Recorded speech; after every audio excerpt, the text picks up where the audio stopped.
Mike, would you mind closing that door, please? Thank you.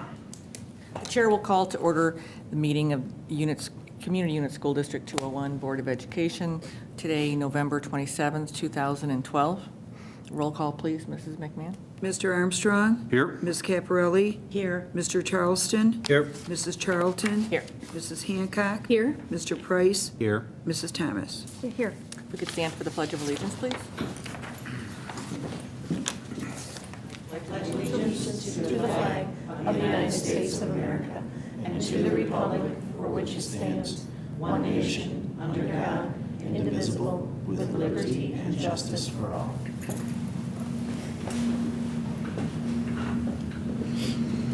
First item on the agenda is the approval of minutes.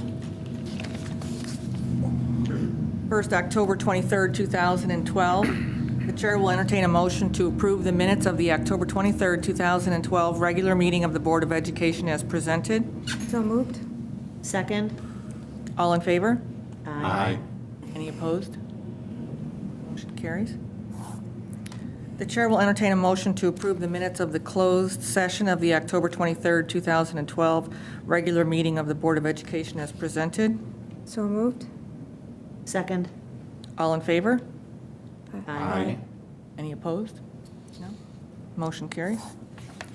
November 6th, 2012. The chair will entertain a motion to approve the minutes of the November 6th, 2012 special meeting of the Board of Education as presented. So moved. Second. All in favor? Aye. Any opposed? No? Motion carries. The chair will entertain a motion to approve the minutes of the closed session of the November 6th, 2012 special meeting of the Board of Education as presented. So moved. Second. All in favor? Aye. Any opposed? No? Motion carried. November 13th, 2012. The chair will entertain a motion to approve the minutes of the November 13th, 2012 regular meeting of the Board of Education as presented. So moved. Second. All in favor? Aye. Any opposed? Marie, Motion carried, yes. on the closed for the 13th, I did have one suggested change. Okay. I don't know if we really need to pull it, if everyone can take a peek at it. It's right, the line right above where it says collective bargaining. I think we should change where it says it was generally agreed to approve.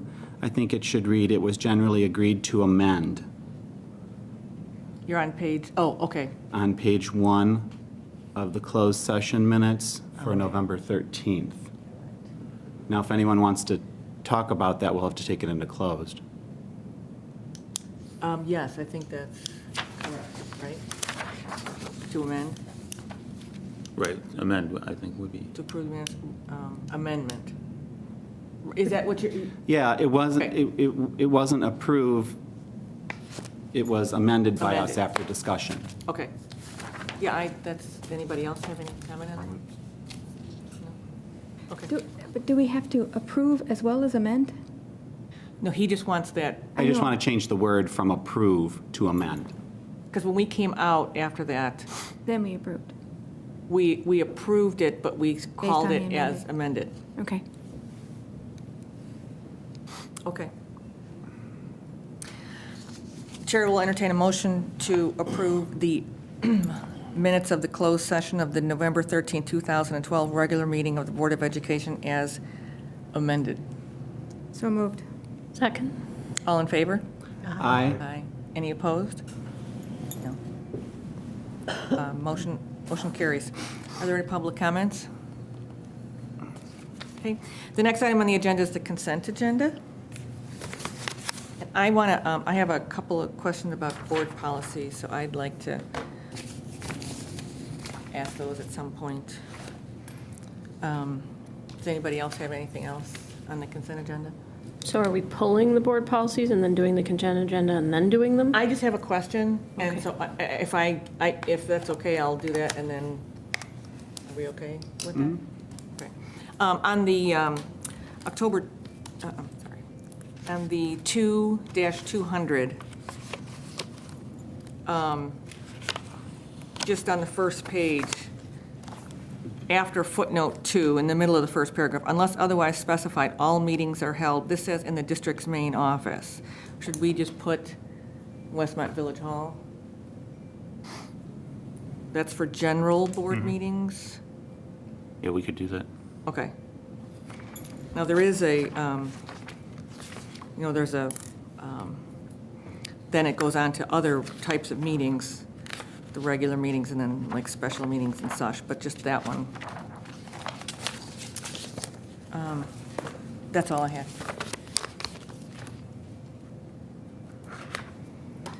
Okay, are there any other questions on consent agenda?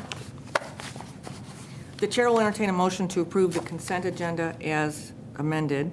Number 1, approval of student tours. 2, adoption of board policies. 3, approval of payroll deductions. 4, approval of November 2012 expenditure report. 5, ratification of October 2012 regular payroll. So moved. Second. Roll call, please, Mrs. McMahon. Mr. Armstrong? Yes. Mr. Price? Yes. Ms. Caparelli? Yes. Mrs. Charlton? Yes. Mrs. Hancock? Yes. Mr. Charleston? Yes. Mrs. Thomas? Yes. Okay, the next item, discussion, information, presentation of monthly financial statements. Mrs. Anderson? Okay. Financial statements are included in your packet. We start with the lunch report, and we're doing a little bit better than we were at this time last year in terms of revenues exceeding expenditures. The negative is not quite as large this month. And then the statement of position is included, as well as fund balance and student activity account balances. And then in terms of general revenues, the district received another installment of the 2011 tax levy. So to date, we have collected 95.6% of that levy for a total of $9.9 million, and that's comparable to the last 2 years. Again, the state continues to be behind in the FY13 categorical payments, so about $298,000 we're waiting on from the state. And the education and tort funds, averages are comparable to the prior year, and we're waiting on $193,000 from the state. And in the transportation fund, we're waiting on $105,000 of payments from the state that have been vouchered but not yet released to the district. In terms of expenditures, education and tort funds are where they should be at this time of year.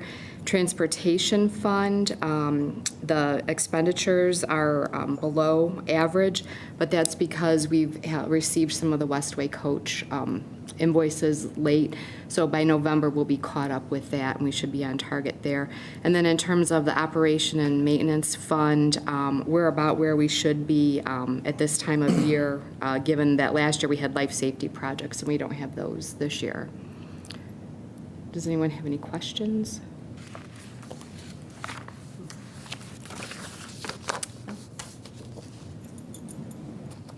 Okay.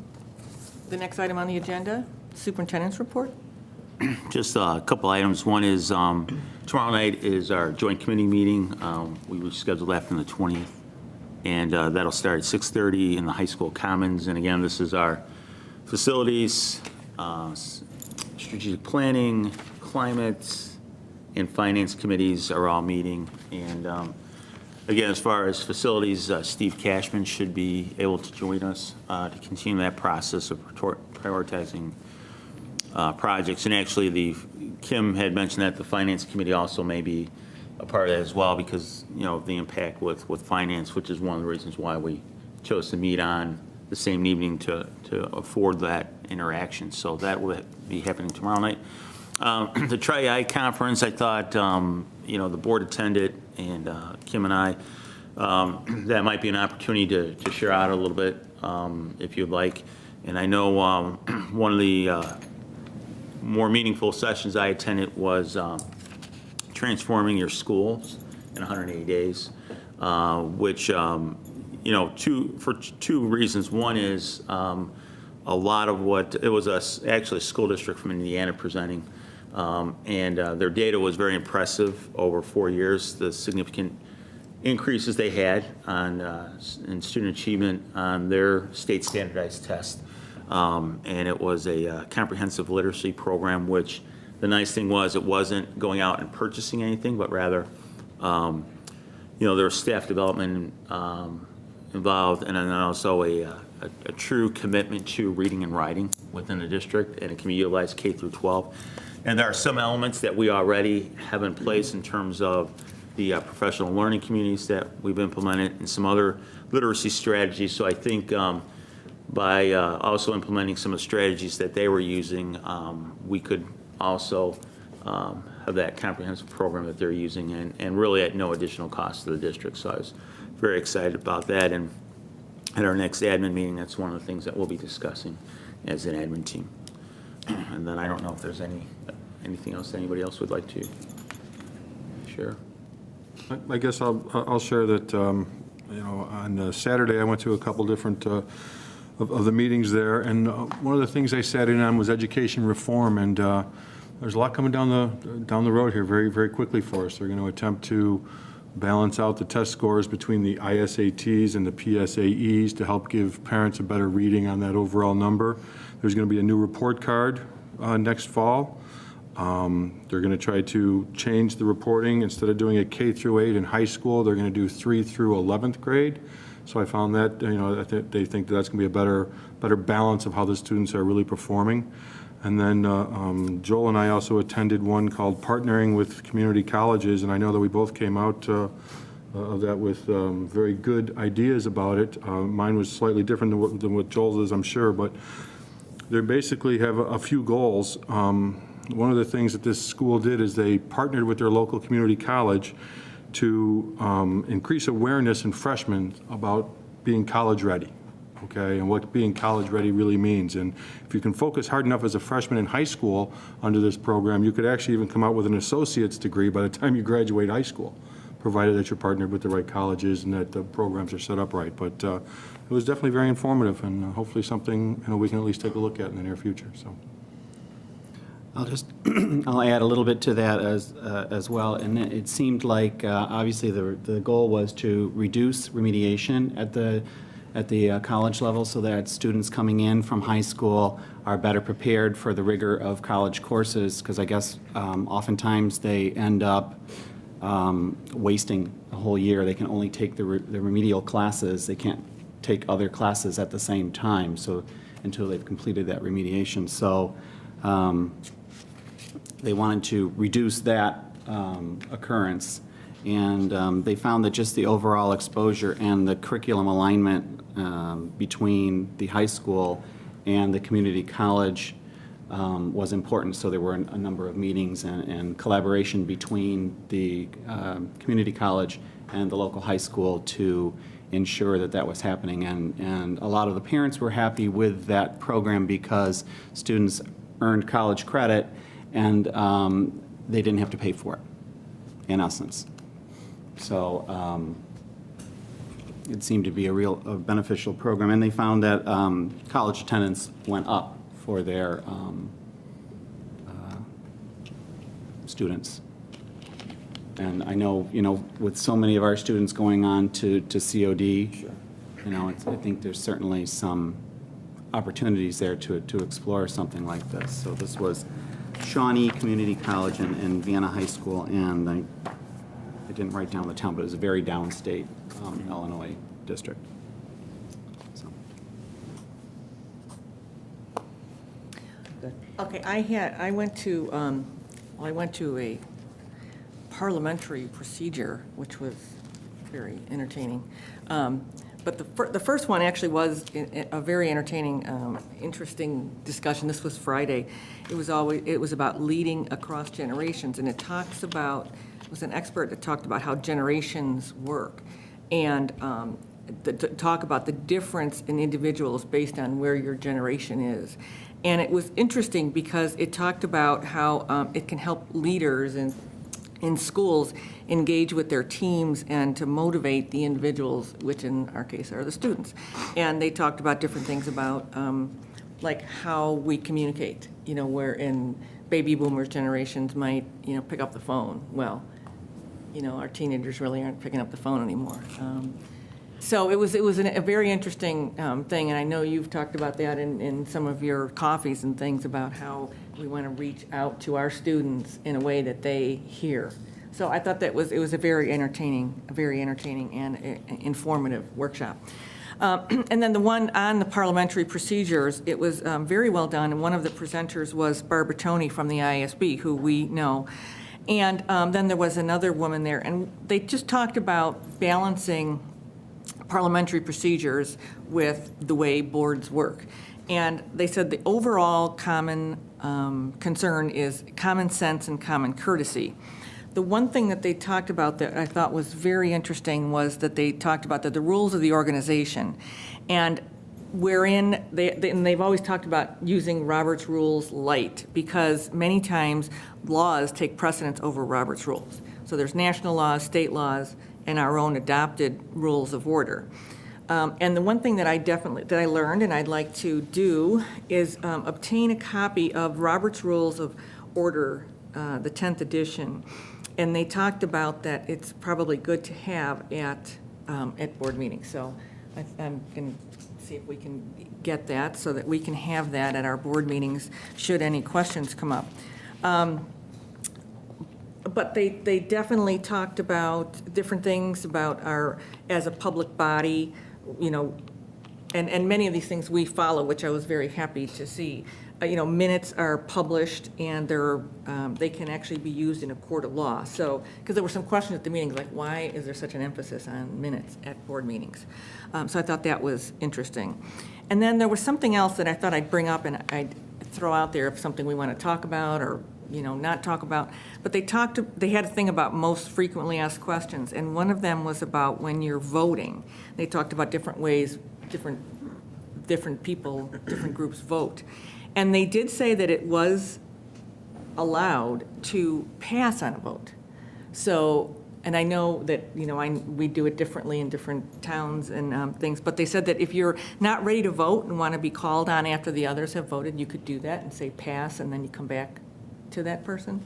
So just kind of throwing that out there if that's something we want to think about. I know we generally do it alphabetically, and I know Judy has a system, but if that's something we want to discuss. And that was about it. But it was very informative. But the reason why why common sense and common courtesy and getting the work done of the district. So that was mine. I think that there's always a lot of really good sessions, particularly when you can attend at such a small scale. You can go into a room and be one of 10 or 15 or 20 or 30 people, which is really unique in a sort of a public setting with a conference where there's 40 or 50,000 attendees.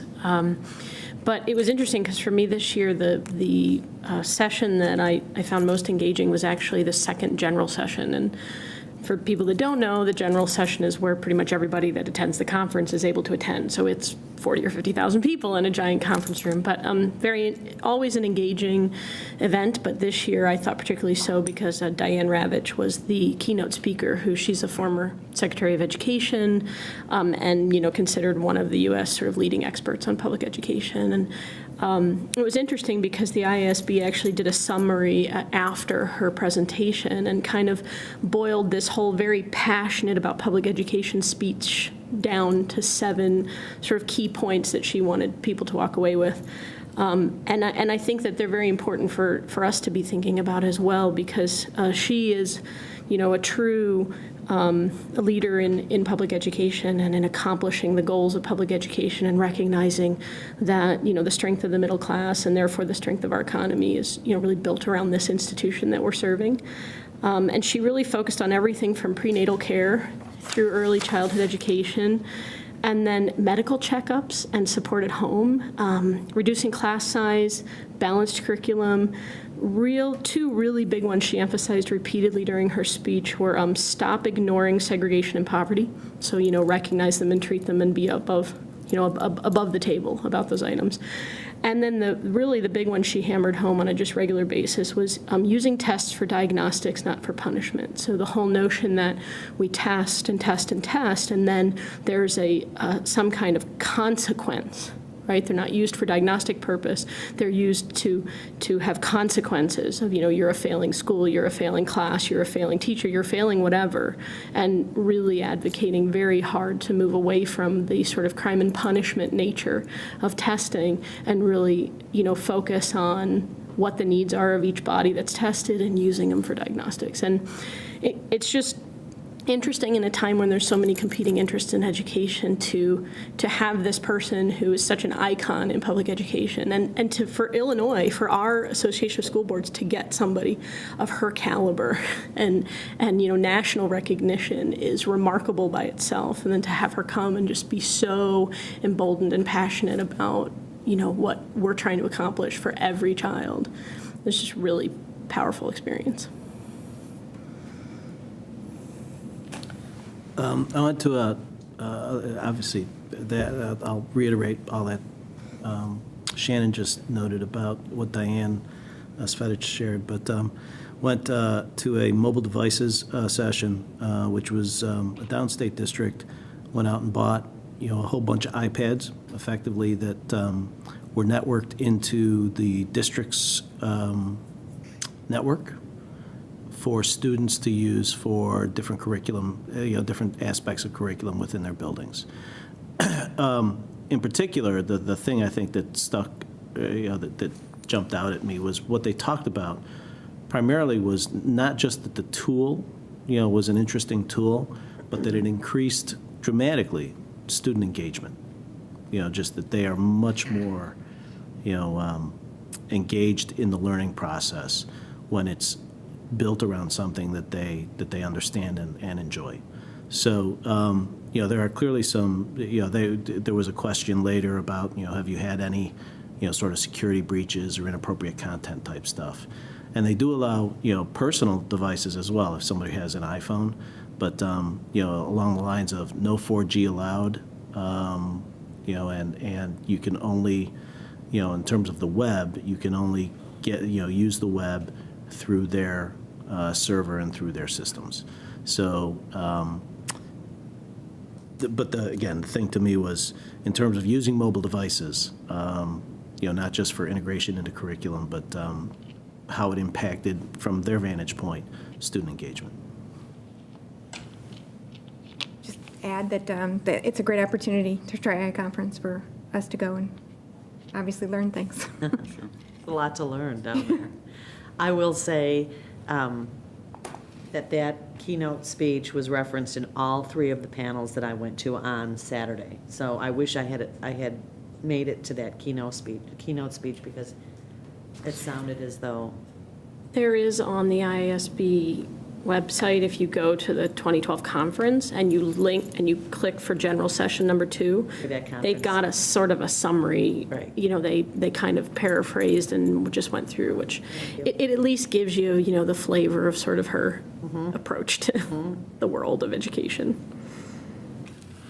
Just to piggyback on something, because it came up, one of the sessions I went to too was talking about the hot legal topics.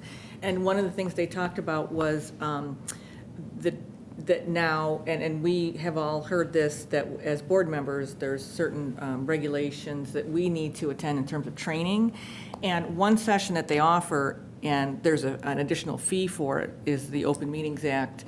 But however, they made it very clear that board members can take that online and get your qualification for that.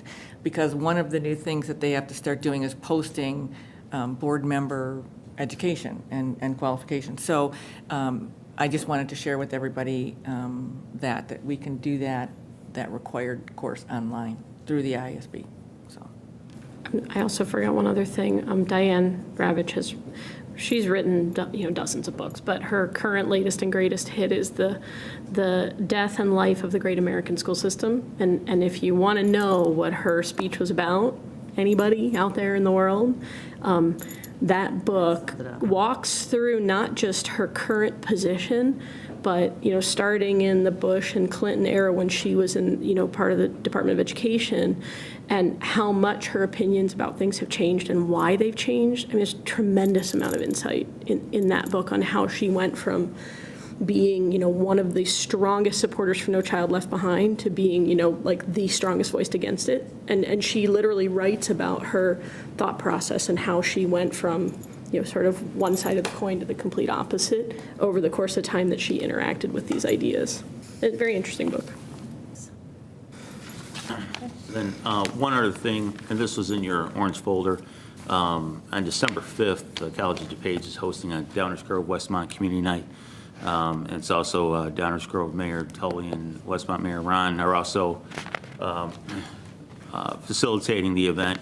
And unfortunately, December 5th, also Rick DeFore is at the Marriott speaking, and the administrative team, we already made the commitment to go there on the evening of December 5th. So none of the administrative team can attend, but Shannon and Diane indicated that they could attend as representative of the district. If there was anybody else that could attend as well, if you could let Judy know. Well, and the other thing we determined in conversation is it's also the night of Manning's music performance. Right. So there's more than one thing going on that evening, Well, I think we're in unfortunately. that season. Tis the season. Yes, divide and conquer, So, And then the other related to that as well, December 5th is the monthly meeting that I meet with the WTA president. And that's also the one that we asked board members to attend. I know Shannon signed up. I can't remember who else may have signed up. That because of that December 5th conflict, that's probably going to flip to the morning. And so I know, Joel, you probably can't. It'll be at 7 in the morning. Shannon said she thinks she'd still be able to attend.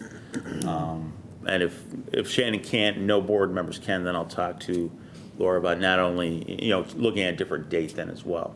But right now, tentatively, we're looking at the morning if we can get, a board member representative there. if it does happen and Joel can't go, perhaps I could fill in, if that happens, I'll let you know. Okay, thanks. 7 a.m. again, is that? A.m.? 7 a.m. Yes. Breakfast, though. Okay. Then, are there any board reports? Actually, more of a question. I noticed we just posted a special meeting for Thursday at 6 o'clock. Given that I'm coming from the city, is there a way we can defer that till 7 o'clock? Wasn't, what did you say about in terms of people's time? Yeah, I think, well, the reason why I had asked the board about possibly Tuesday or Thursday, and Dan originally had a conflict with Thursday, and we had 3 board members with conflicts on Tuesday, and so that's why opted for the Thursday meeting. It's, did I mention to you, it's more of a very, a large project coming to a head. So, to the extent that that we can accommodate a 7 o'clock time as opposed to a 6 o'clock time, it gives me a greater possibility of making that meeting. So I would be greatly, particularly given the nature of the matter to be discussed and decided. And related to that, I'm just curious if we were going to videotape that meeting as well. This venue has a meeting that night, so we can't meet here. We definitely can have an audio recording, and we're working on the digital or the video recording as well. But we wouldn't be able to broadcast live from Understood. But we are working on recording the meeting, yes. So if we could, deferring it to 7 o'clock just would be exceptionally helpful to me. Does anybody have an issue with 7 o'clock? That's our usual time, so no, not really. I guess my only question would be, I don't have an issue with it, but what about the 48-hour notice and the changing of the time? Does that play a role here at all? I have no issue with 7 o'clock at all. I just make sure that we're not doing anything we shouldn't be doing by changing the time now. And we'll check on that, I don't think, to me, it doesn't seem like it would be a problem because you're moving it later versus earlier. So I don't think that should be an issue, but I'll definitely check before. Okay. And I'll email everybody. Okay, then are there any other Yes, I Yes. just wanted to mention a couple things from a couple of the recent SACID meetings. The September meeting, there was a presentation from 2 students at Addison Trail High School who are visually impaired, and they demonstrated different technologies that are utilized in the classroom. So they had equipment that converted text to Braille on a stationary keypad that kind of flowed across their fingers, and a electronic Braille reader that was hooked up to the computer to utilize as well. And then, of course, a lot of different iPad apps, and utilizing the iPad has really aided instruction. They turn on the sound prompts and just scroll through as quickly as you or I could different applications and tools. So it was interesting to see technology at use in the classroom.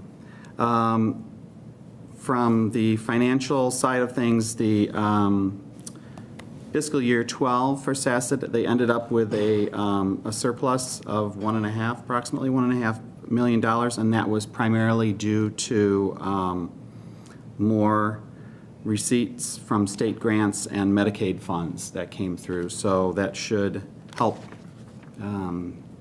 when tuition rates are established and that sort of thing. From the October meeting, there was a presentation by Carol Dahlquist, who is the instructional support team coordinator, and it was a project that they're working on at SACID in establishing kind of a memorial, a keepsake garden that they were considering planting at the administrative center. So they just kind of gave some information and background about that. We really don't think about it that much, but many students have disabilities that are extremely medically fragile, and they tend in SACID to have a student pass away each year. It's kind of been, but last year was very unusual. They had 6 students who passed away, and so they were looking for a way to establish some sort of remembrance for the students and a place for teachers and teaching assistants to kind of come together and remember, because they spend a lot of very personal time with these students, and so they wanted a way to keep their memory alive, and so they are thinking about establishing that and at some point looking for some sort of donation or fund drive for that. The certified staff at SACID will be going into negotiations, or that will start up for them. They're wrapping up, I believe it was a 4-year contract, so that will be starting up in the spring. And we ended up having a brief special meeting scheduled for tomorrow for SACID as well. So, but that should be, I think it's more of a formality for hiring. So those are kind of the things that are going on there. Maria, I had just one thing I wanted to mention. It's something that's not directly related to our district. It's more of a state thing, but there was an email that got sent to all the board members that had a link to an article in a downstate newspaper. And it turns out that the governor has launched a website called thisismyillinois.com. So it's www.thisismyillinois.com. And it's actually very interesting because it's all about pensions and the shortfall that exists in Illinois and how and why that has come to pass. And there's some video there. The article in the newspaper kind of said, well, it's sort of a tongue-in-cheek approach. The video is a little juvenile, but I mean, it would be appropriate for schools, certainly, no question, to explain what a pension is and how it came to be. But as you dig into this website, there's a lot of very good information about, what's going on in Illinois related to pensions, of which, of course, our, police, fire, teachers, are all in this boat together. Talks about the shortfall in funding, what is causing some of the challenges. It's just a very sort of informative website. It's the first step that Governor Quinn is taking in trying to engage and educate the public in, what the pension is, what the crisis is, what the cost is, who's affected. I think the number on there was something like 759,000 workers in Illinois have pensions that are controlled by the state, which has underfunded, obviously, for a long time, to the point that I think the Pew Research Center has said Illinois is the #1 worst offender in unfunded public pensions. So, and that's all in this website, and it's just a very good start. I had asked Kevin, is there any information for us about what a potential impact could be if some of this pension liability gets pushed down to the local level, and there isn't much. Is that right? Right. So I was sort of pleasantly surprised to sort of come across this, and he's pushing it out through Facebook and Twitter as well. They're going to be hosting an internet community forum, open house, kind of an open forum. The date isn't announced yet, but it'll all be announced through this website. This is myillinois.com. And interesting because it would be appropriate for any age level, this website. It explains things in just very simple, basic. The video on the homepage is pretty amusing. I have a 10-year-old, he would get it, so it's at that level and up, I think. But I know there's been a lot of questions. We've talked some about what does it mean, and I think this website's a good start towards helping people understand, the dollars, how many people are affected, what the long-term results are, what it can mean for us financially. I was also interested to learn that in the city of Chicago, they are actually already paying into their own pensions. The rest of the state is not, or there's one other place, I think. But interesting that, years ago that changed in the city. So they're already having to pay into their own pension funding. So kind of a good start. If you want to know anything more, it's a good start. Is that the website, is that the same one that you had in your board update? Right, it's the same Okay. one I put in the board update. I think I started looking at a little Yeah. bit of that. I just wanted to mention it out loud so anyone who's watching or here, we start to kind of get the word out that this is a good place to start getting educated about. I think the governor's kind of said, this is the issue of our age. So he's, obviously taking steps to try and educate people and get the public involved. And I think we need to be on board with that idea because the end result is, we could have a pretty big financial burden if things don't go well here. And that takes away from everything. Well, the one of the seminars I went to was the hot legal topics, and 3/4 of the meeting was about I'm that. sure. Was Yeah, the that doesn't whole surprise me. discussion about pensions and how it will affect all of us in many ways, so. It's a topic at a lot of dinner tables. Absolutely. Well, 759,000 Yeah. workers in Illinois are affected by it, so that's a big number. Been likely to see some sort of action in January, possibly. They meet again next week, the legislature, and then again in January. So, Well, they're going to do this town hall meeting, and they're trying to get feedback, and they're trying to get people engaged, I think. So, it's positive because he's actively seeking more input than just whatever's being whispered in his ear, and I think that's a good thing. Okay, thank you. I just have one thing I'll mention, Marie, that Saturday, of course, is the craft fair at the high school, Yes. 9 to 3. So, Yes, and it's always a good one. Okay, then, are there any public comments?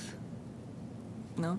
Okay, then the next few meetings tomorrow night is the joint committee meeting that Kevin talked about, November 28th, 6:30, and the Westmont High School Commons. Then there is a special board meeting on Thursday, 11/29, at, we hope, 7 o'clock, at the community room at Manning. And then the next regularly scheduled school board meeting is December 18th, 7 o'clock here at Westmont Village Hall. Okay, then the chair will entertain a motion to enter closed session for the purpose of discussing collective bargaining and litigation issues. So moved. Second. Roll call, please, Mrs. McMahon. Mrs. Thomas? Yes. Mr. Charleston? Yes. Mrs. Hancock? Yes. Mrs. Charlton? Yes. Ms. Caparelli? Yes. Mr. Price? yes. Mr. Armstrong? yes. And there will No. not be a vote after the closed session. Thank you.